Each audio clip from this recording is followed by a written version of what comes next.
Mas afinal de contas, como é ter uma crise de dissociação? Lembrando que ter uma crise dissociativa é uma coisa extremamente angustiante. Lembra que em vídeos passados eu expliquei aí a diferença entre eventos e crises dissociativas, mas no vídeo de hoje vamos falar especificamente disso, né? Como é ter uma crise dissociativa? Só que antes de mais nada, eu acho extremamente importante a gente explicar antes o que é uma crise dissociativa. Uma crise dissociativa é um estado emocional no qual as pessoas que têm dissociação passam, elas se desligam delas mesmas, das pessoas e até mesmo podendo perder o controle emocional e físico durante essas crises dissociativas. Então, entendendo um pouco mais o que é crise dissociativa, é muito importante saber que quando a pessoa passa por uma crise de dissociação, ela normalmente ela sente quatro situações corporais, físicas e emocionais com ela, que isso pode influenciar de forma disfuncional na sua vida. Então a primeira que a gente vai falar aqui é a desrealização. A desrealização tem a ver mais com o externo. Então a partir do momento que a pessoa ela passa por uma crise dissociativa, ela perde a conexão com o externo. É como se o que ela estivesse vivenciando fosse como se fosse um sonho e não necessariamente a realidade. Aí acontece essa questão disfuncional em relação aos aspectos emocionais dela. Já o aspecto referente à despersonalização tem a ver mais em relação à pessoa com ela mesma, como ela se sente naquela situação. Como, por exemplo, a pessoa ela pode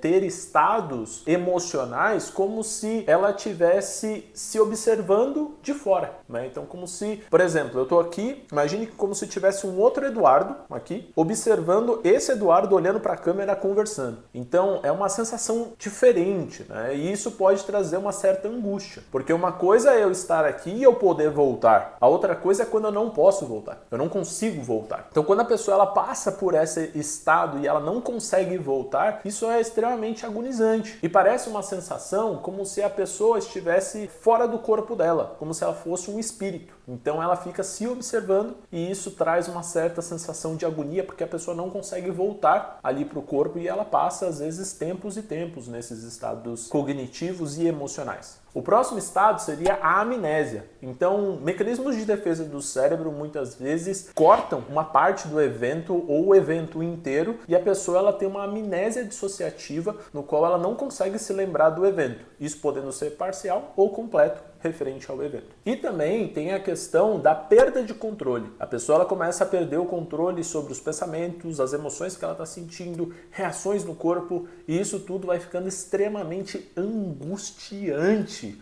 né, passar por todo esse processo. Então, esses sintomas normalmente são presentes em crises dissociativas. E essas crises dissociativas, normalmente elas estão presentes mais em pessoas que já têm características, referente a essa parte do transtorno dissociativo. Porém, uma coisa muito importante é que não está relacionado somente ao transtorno em si. E as pessoas não sabem disso. Por exemplo, se a pessoa ela passa por um estresse muito intenso, ou às vezes ela passa por um trauma extremamente negativo para ela, isso pode acionar gatilhos referentes a essa parte de dissociação. Então, nosso cérebro é extremamente complexo, porque às vezes tem pessoas que passam por uma situação e não desenvolvem nada e tem outras que passam e desenvolvem. E sim, através de aspectos, tem muito estresse, um evento muito forte negativo na vida da pessoa, ela pode sim passar a ter aí crises dissociativas. Compreender como é uma crise dissociativa é extremamente importante, porque todos nós podemos ter uma crise dissociativa. Lembra? Às vezes podemos passar por traumas e eventos estressores ou outras situações extremamente intensas que estão fora do nosso controle e podemos desenvolver crises dissociativas. E o mais importante também é que as pessoas, ao nosso redor também podem desenvolver. Então, de repente, esse conteúdo pode ser importante para você informar as pessoas ao seu redor sobre essas questões da crise dissociativa, principalmente para evitar aí gerar todo esse desconforto e também essa angústia referente às emoções. Beleza? Show? A gente se vê no próximo vídeo. Beijão no seu coração.